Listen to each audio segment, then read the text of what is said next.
Forward operating base. Archer sat alone in the mountains. The nearest town was 80 miles away. Nothing but rock, sand, and wind in every direction. Most soldiers stationed there described it the same way. Quiet. Too quiet. Archer wasn't a combat base, it was a listening post. A small communications outpost used to monitor radio traffic across the mountain range. Most nights the radios stayed silent. Static. Occasionally civilian chatter. Sometimes weather interference bouncing signals off the mountains. But nothing important. Nothing strange. Until the night the signal appeared. It was just after midnight when Private Keller first noticed it. He was sitting alone in the communications room, wearing a headset and slowly scanning frequencies. Green lights flickered across the radio equipment. Outside the bunker walls, the desert wind rattled against the metal antenna towers.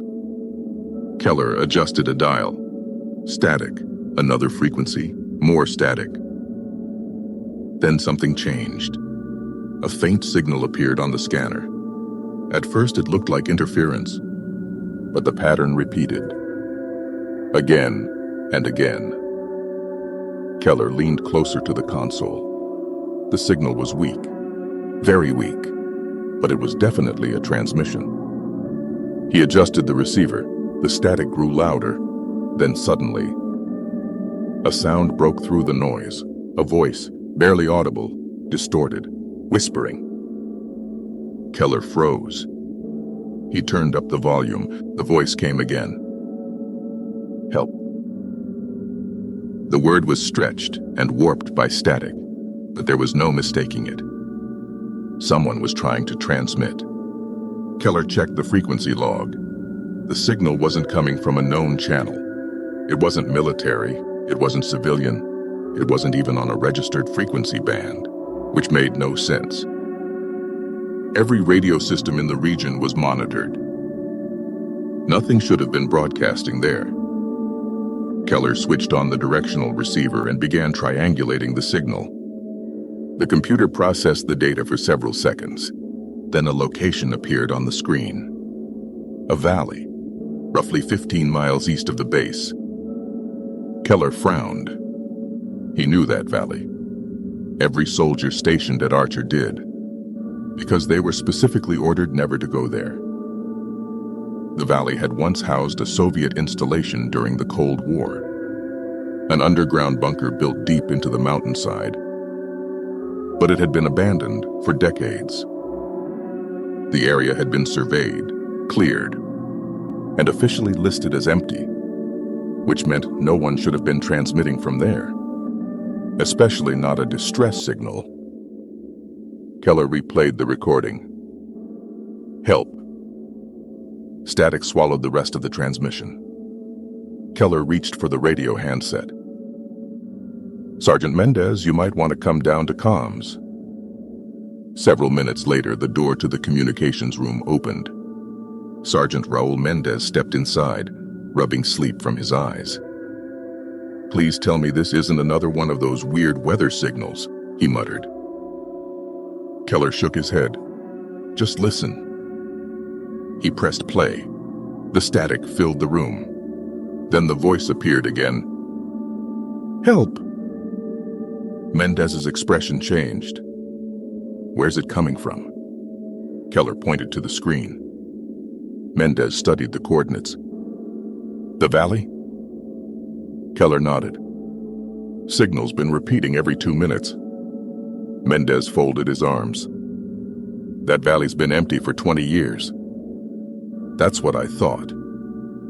Mendez leaned closer to the console. Play it again.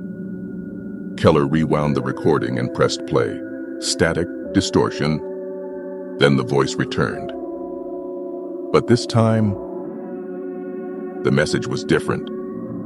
The two soldiers stared at each other because the word help was gone. Now the voice said something else. 3 words, clearer than before. Don't come here. The room went silent. Keller slowly looked at the radio. Did that just change? Mendez didn't answer. He grabbed the headset and listened to the live transmission. The signal crackled through the speakers. "Don't come here." Mendez set the headset down carefully. "That's not interference." Keller shook his head. "No." The signal repeated again. "Don't come here." Mendez reached for the base radio. He switched channels and attempted to contact command headquarters. "Archer to command. We're receiving an unidentified transmission, requesting confirmation of any units operating in Sector Valley coordinates." The radio cut to static. Mendez tried again. Nothing. He switched to satellite communication. Still nothing. Keller checked the system panel. Satellite link just dropped. Mendez frowned. That shouldn't happen. The signal from the valley repeated again. "Don't come here." The words echoed through the room. Mendez looked toward the bunker ceiling, where the antenna cables disappeared into the night sky. No satellite. No command. And a distress signal coming from an abandoned bunker. Keller swallowed. "What do we do?" Mendez thought for a moment. Then he picked up The radio hand said, "Wake up the patrol team." Keller blinked. "You're serious?" Mendez nodded. "If someone's trapped out there, we're not ignoring it." He grabbed his rifle from the wall rack. 6 soldiers, 2 vehicles. We check the valley and get back before sunrise. Keller looked at the screen again. The signal continued repeating, "Don't come here." Something about the voice bothered him. He replayed the recording one more time. The distortion cleared slightly, and for the first time, Keller noticed something strange. The voice sounded familiar. He rewound the audio again, slowed it down, listened carefully. His blood went cold, because the voice calling for help sounded exactly like him. At that exact moment, the radio crackled loudly. A new transmission burst through the speakers. The same voice, Keller's voice. But this time it said something different, something that made both soldiers freeze. "You already sent us."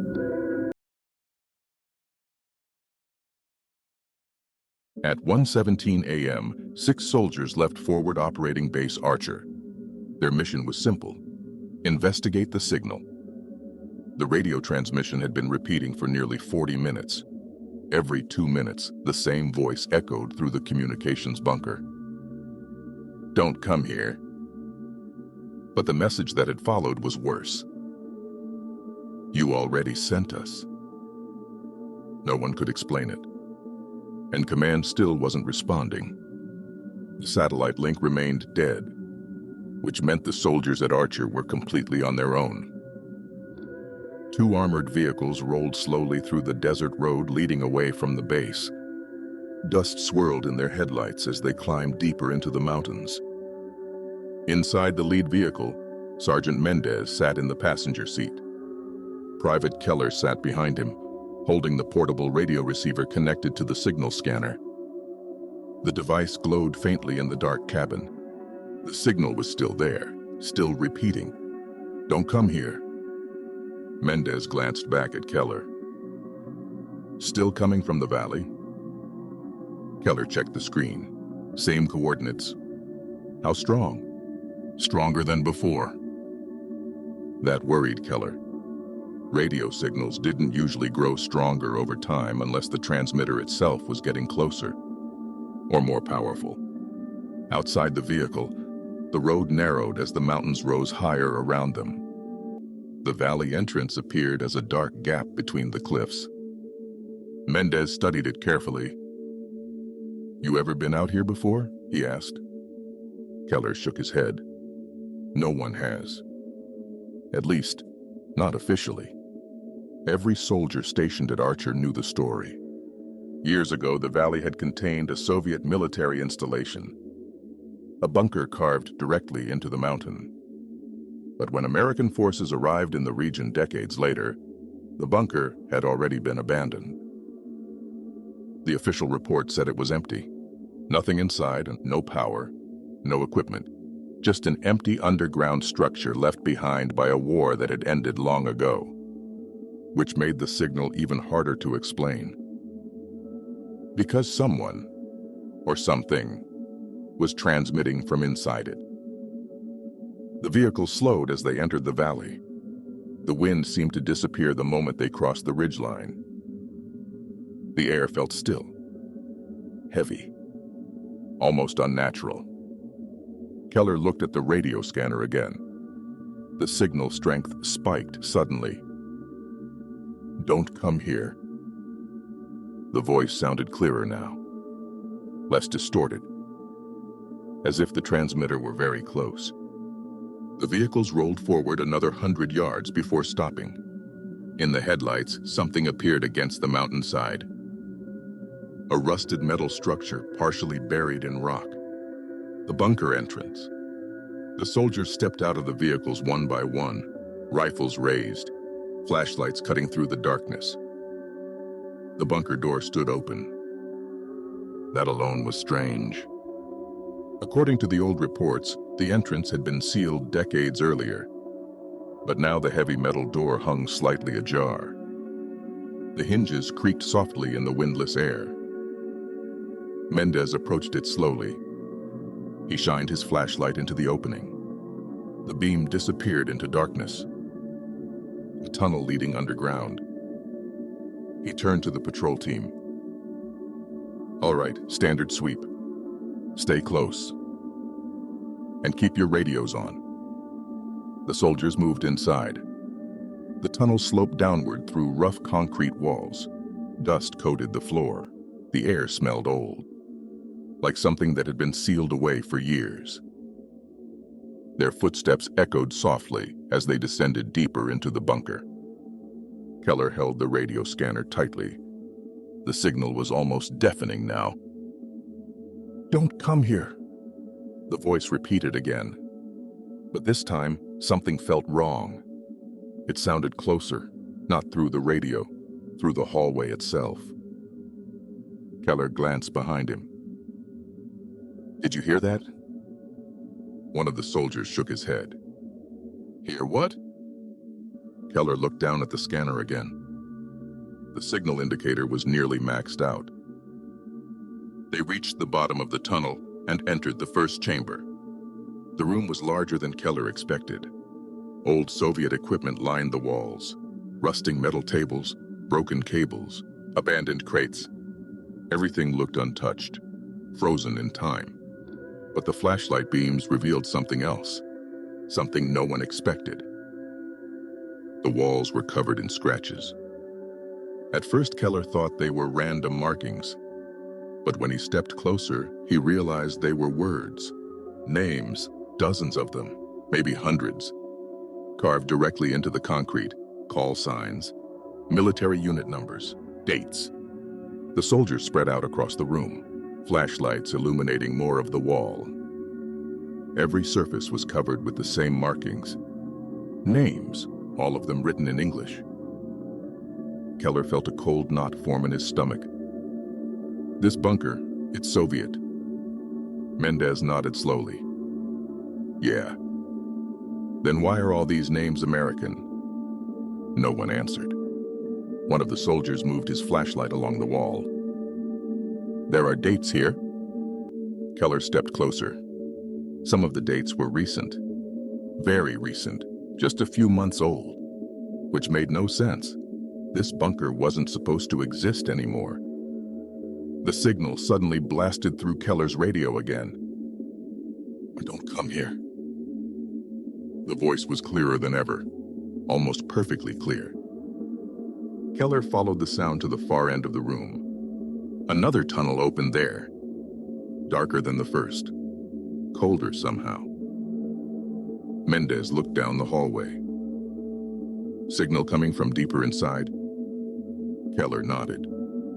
"Yeah." Mendez gestured forward. "Let's move." The team entered the second tunnel.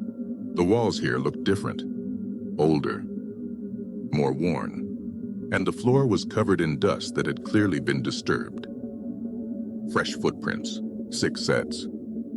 Mendez crouched down. These aren't ours. Keller stared at the tracks.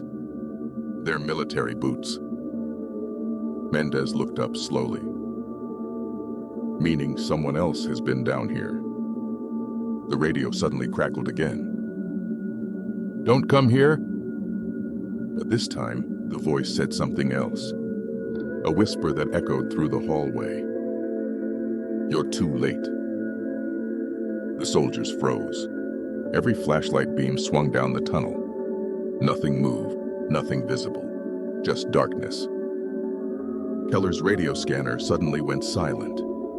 For the first time since leaving the base, the signal stopped. The bunker fell completely quiet. Then one of the soldiers pointed at the wall. "Hey." Keller turned. More writing covered the concrete, names again. But these were different. These were arranged in rows, like a list. Mendez stepped closer. His flashlight illuminated the bottom of the wall. And there, beneath the newest scratches, was a name that made Keller's blood run cold. Because the name carved into the concrete read, Private Daniel Keller. Written just hours earlier. Keller stared at it, his voice barely above a whisper. "I didn't write that." Before anyone could respond, the radio burst back to life. The voice was no longer distorted, no longer whispering. Now it sounded perfectly clear. And it was coming from deeper inside the bunker, from somewhere in the darkness. And it said one sentence. "Welcome back." The recovered radio logs from the Bally bunker begin at 1:43 a.m. At first, the recording sounds normal. Boots moving across concrete, flashlights clicking on, low voices speaking over the radio. Then, one of the soldiers says something that investigators would replay dozens of times later. "We found another tunnel."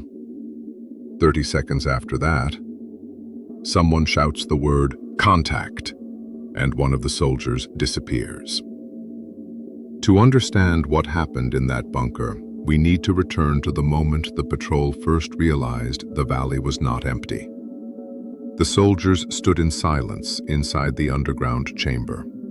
Flashlight beams moved slowly across the walls covered in scratched names. Dozens of them, maybe hundreds. Every name belonged to a soldier. Some were call signs, others were full names. Many had dates carved beside them. Some of the dates were years old. Others were recent. Too recent. At the very bottom of the wall was the newest name, Private Daniel Keller, carved into the concrete only hours earlier. Keller stared at it.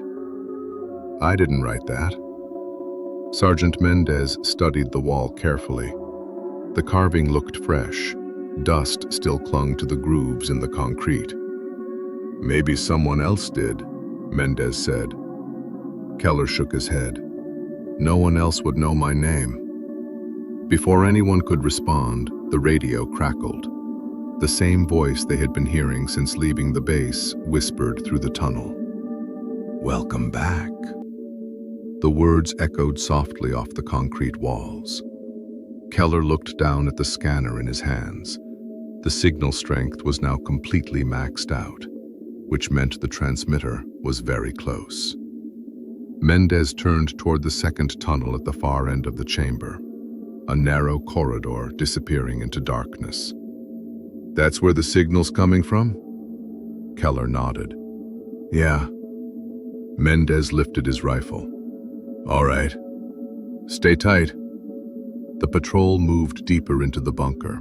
Their boots echoed softly as they entered the second tunnel. The air felt colder here, almost damp. like the deeper parts of the structure had not been opened for years. Loose cables hung from the ceiling. Pieces of old Soviet equipment lined the walls. But something about the tunnel looked wrong. The concrete was cracked in places, as if parts of the bunker had been expanded later. Mendez noticed it too. This tunnel wasn't in the original design. How do you know? One of the soldiers asked. Because the Soviets built straight corridors. This one curves. The tunnel bent slowly to the left before opening into another chamber. This room was much larger. The ceiling rose nearly 20 feet overhead. Metal catwalks stretched across the upper walls. Large support pillars stood in the center of the chamber.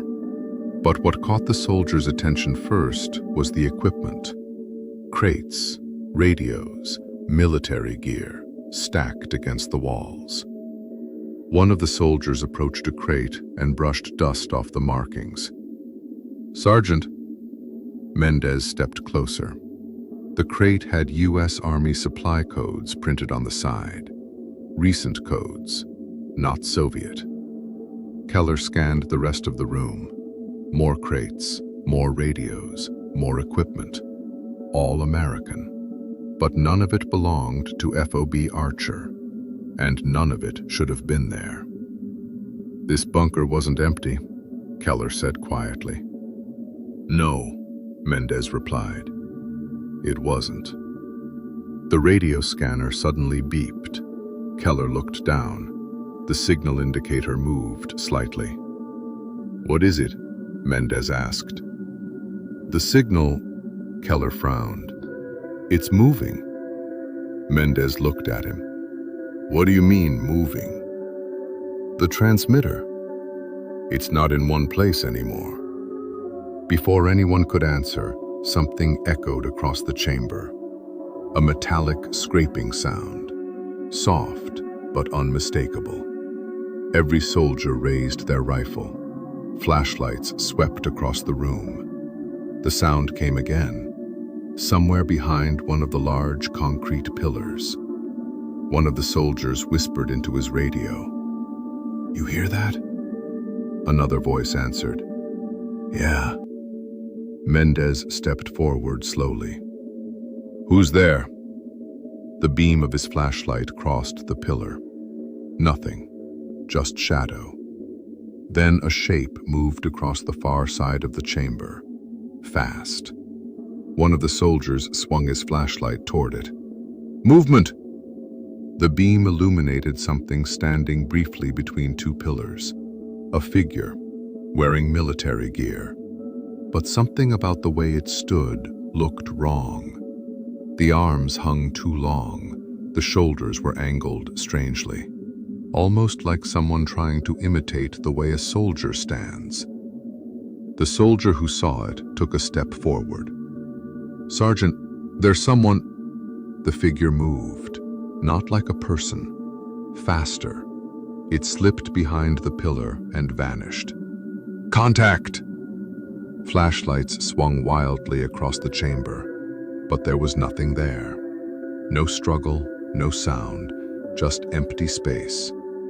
Mendez stepped forward cautiously. "Jackson?" No answer. Keller felt his hands shaking. "That's not possible." Then the radio burst with static again, and Jackson's voice came through the speaker. "Sergeant?" Every soldier froze. The voice sounded perfectly normal, but it was coming from Keller's radio. "Sergeant, I'm over here." Mendez slowly raised the radio. "Jackson?" The voice replied immediately. "Yeah? Come get me." Mendez stared into the darkness where the soldier had disappeared. "Where are you?" There was a long pause. Then the voice answered. "Right behind you." Every soldier spun around at once, flashlights sweeping the chamber. Nothing. The radio crackled again. But this time the voice had changed. The tone was wrong, too slow, too careful, almost like something practicing human speech. Then the voice said one sentence. "There were others before you." Keller's scanner began flashing wildly. Multiple signals appeared on the screen, dozens of them, each one broadcasting the same frequency, from deep inside the bunker, from tunnels that shouldn't exist. Keller looked up slowly. "Sergeant." Mendez kept his rifle aimed into the darkness. "What?" Keller swallowed. "The bunker. It's not empty." Before Mendez could answer, the voice returned, now speaking in multiple tones at once. Different voices layered together. Voices the patrol recognized. Voices of soldiers. Voices of the missing patrols whose names were carved into the walls. And finally, one voice that sounded exactly like Keller. "All of you came looking for the signal." The chamber lights flickered. The darkness deepened. And something began moving through the tunnels. Something that had been listening, learning, waiting. Then the voice whispered one final sentence. "You're not the first patrol. You're just the newest." The next part of the recovered radio log begins only seconds after the voices filled the bunker chamber. At first, the recording captures only heavy breathing, boots shifting across concrete, weapons being raised. Someone whispers a single word, "Sergeant." Then the sound changes. The microphones begin picking up something else. Movement. Not footsteps, not metal scraping. Something slower. Something crawling through the tunnels surrounding the chamber. What happened next was never fully explained, but the remaining radio recordings suggest the patrol had finally realized the truth about the bunker. The signal they followed into the valley had never been a distress call.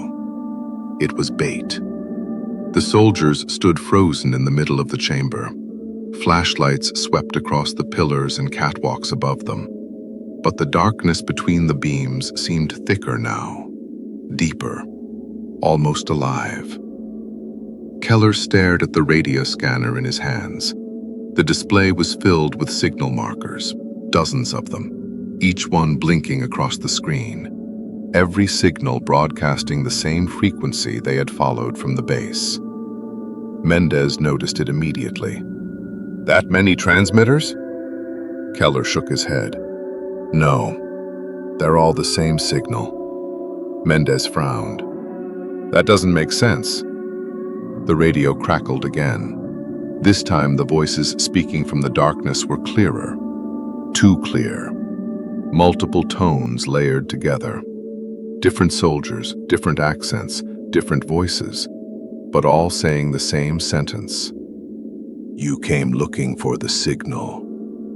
One of the soldiers whispered. "Sergeant, that's not possible." Mendez slowly turned toward the second tunnel. "Maybe it is."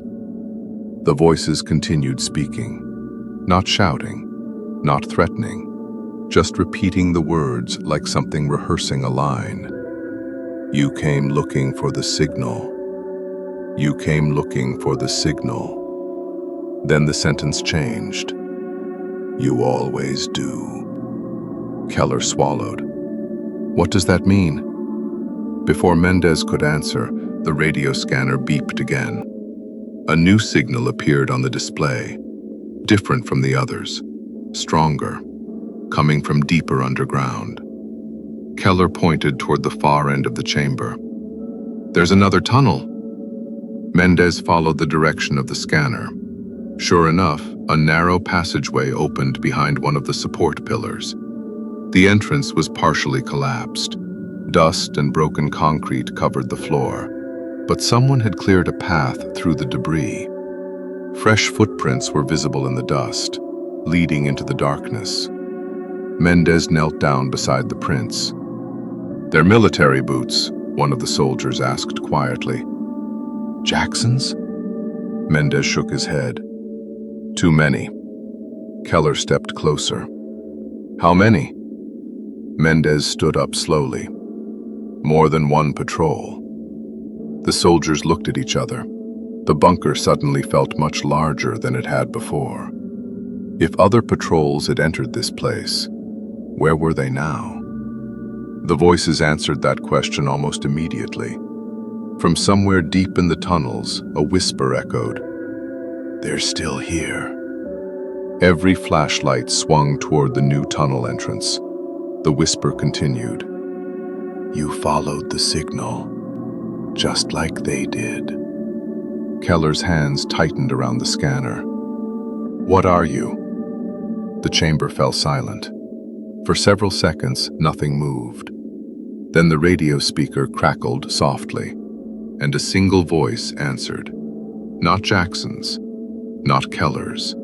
Something deeper, something slower. We are what the signal becomes. The soldiers stared into the tunnel. None of them understood what that meant. But Mendez seemed to realize something. He looked down at the equipment crates scattered around the chamber. The radios, the transmitters, the antenna parts. Then he looked back at Keller. This bunker wasn't abandoned. Keller nodded slowly. No, it was studied. Mendez's voice grew quieter. Someone found this place before we did.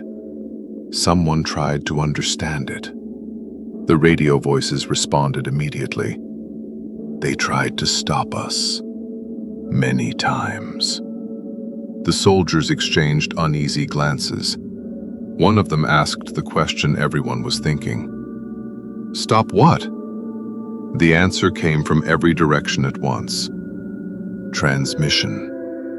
Keller looked down at the scanner again. The signals were multiplying. Dozens, then hundreds. The blinking markers began spreading across the map. Not just inside the bunker, outside, across the valley, across the mountains. The radio speaker began repeating a new message, over and over again. The signal spreads. Mendez stared at the screen. That's not possible. Keller's voice was barely a whisper. It's learning. The chamber lights flickered again. For a moment, the entire room went dark. When the lights returned, something was standing on the upper catwalk. Tall, thin, its body looked almost human. But the limbs were too long, the posture too rigid, like a puppet trying to imitate the way a soldier moves. One of the soldiers raised his rifle. Sergeant? The figure tilted its head and spoke using Mendez's voice. You came looking for the signal. Then the creature stepped backward into the darkness above. The soldiers rushed toward the stairs leading to the catwalk. But by the time they reached the top, the walkway was empty. Only darkness stretched into the tunnels beyond. Keller's scanner began flashing again. The signal had moved, not deeper into the bunker, upward, toward the surface, toward the valley, toward the base. Keller looked at Mendez. Sergeant. Mendez didn't answer. He was staring at the radio screen. The transmission frequency had changed. It was no longer broadcasting only inside the bunker. It was transmitting across every military band in the region. Emergency frequencies, civilian channels, satellite relays. The signal was escaping, and the voices were still speaking. But now they sounded excited, like something discovering a new tool. You followed the signal. Now the signal follows you. The bunker lights flickered one final time, and from deep within the tunnels, something began climbing toward them. The final radio transmission from Forward Operating Base Archer was recorded at 3:17 a.m. The signal lasted 47 seconds. At first, the recording contains only static. Then a voice can be heard shouting, Several voices, actually. Gunfire echoes somewhere in the background. Something metallic scrapes across the microphone. And then the signal ends. When investigators arrived at the base 3 days later, the facility was completely empty. No vehicles, no soldiers, no signs of a struggle. But the radios were still broadcasting. The same signal, over and over again. To understand how the transmission reached the base, we have to return to the moment the signal finally escaped the bunker. Deep beneath the valley, the soldiers stood frozen inside the underground chamber. The radio scanner in Keller's hands flashed wildly. Every frequency band was lighting up. Military channels, emergency bands, civilian frequencies, all transmitting the same signal, the same voice. You followed the signal. The chamber lights flickered again. Mendez stared at the radio display. It's broadcasting outside the bunker. Keller nodded slowly. It's using the equipment. The crates they had discovered earlier suddenly made sense. The radios, the antenna components, the transmitters. Someone had brought them here. Someone had tried to contain whatever lived inside the bunker, and failed. One of the soldiers, "So what do we do?" Mendez didn't hesitate. "We shut it down." Keller looked back at the tunnel where the signal had originated. The deeper tunnel, the one beneath the collapsed corridor. That's where the main transmitter is.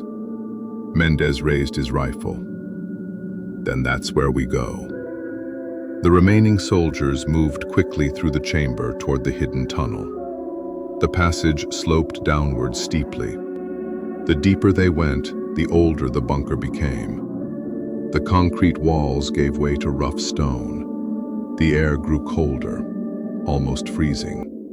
Loose wires hung from the ceiling, running deeper into the tunnel like veins, all feeding into a single direction, the signal source. After several minutes, the tunnel opened into the lowest chamber yet. This room looked different from the others. It wasn't Soviet. It wasn't military. It looked improvised. The walls were covered in radio equipment, antennas, transmitters, signal amplifiers. Dozens of them. Some looked decades old. Others were clearly recent, all connected together by tangled wiring. In the center of the room stood a tall metal tower, an improvised transmitter array. The signal was coming from there. But something else stood beside it. A figure. Tall, thin. Its limbs stretched longer than a human body should allow. But it wore military gear. Boots, tactical vest, uniform. Like something trying to imitate the soldiers it had studied. Keller. That's what's been talking to us. The figure slowly turned toward them, its head tilted slightly. Then it spoke, using Keller's voice. "You came back." One of the soldiers fired. The rifle shot echoed through the chamber. The figure didn't react. Instead, it stepped backward into the shadow behind the transmitter. The radio equipment suddenly began broadcasting louder. The signal frequency spread across the scanner again. Mendez realized what was happening. It's not the creature. It's the transmission. Keller looked confused. "What do you mean?" Mendez pointed to the equipment around the chamber. "It's not copying voices. It's copying signals. Every radio transmission, every broadcast, every conversation soldiers had made inside the bunker. The creature wasn't the source. It was the receiver. Something inside the mountain had been listening, learning, repeating." Keller stared at the transmitter tower. "It learned how to broadcast."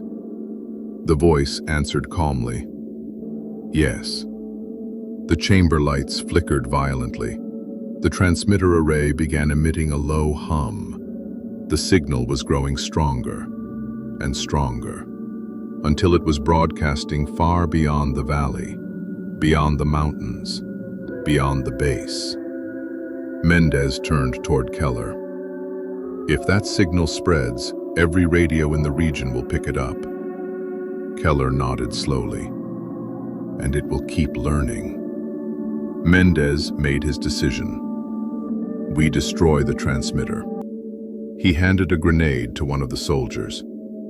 "Set the charge." The soldier ran toward the tower. The creature moved instantly. It crossed the room faster than anything human could move. The lights went out. Gunfire filled the chamber. Flashlights spun wildly through the darkness. For a moment, the entire bunker echoed with shouting. Then the lights flickered back on. The creature was gone. But the grenade had been placed. The transmitter continued broadcasting. Keller watched the timer counting down. 10 seconds. 9. 8. The radio crackled again.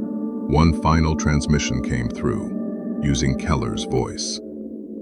"If you hear this signal," the timer reached 3 seconds. "Don't come here." 2 seconds. The soldiers ran for the tunnel. 1 second. The explosion tore through the chamber. The transmission from the bunker ended immediately. Or at least, that's what the surviving logs suggest. Because 3 days later, investigators arrived at FOB Archer. The bunker had collapsed. The valley was silent again. But the base was empty. The radio equipment was still running, and the signal was still broadcasting, repeating the final message. "If you hear this signal," static filled the speakers. Then the voice whispered one final sentence. "You already sent us."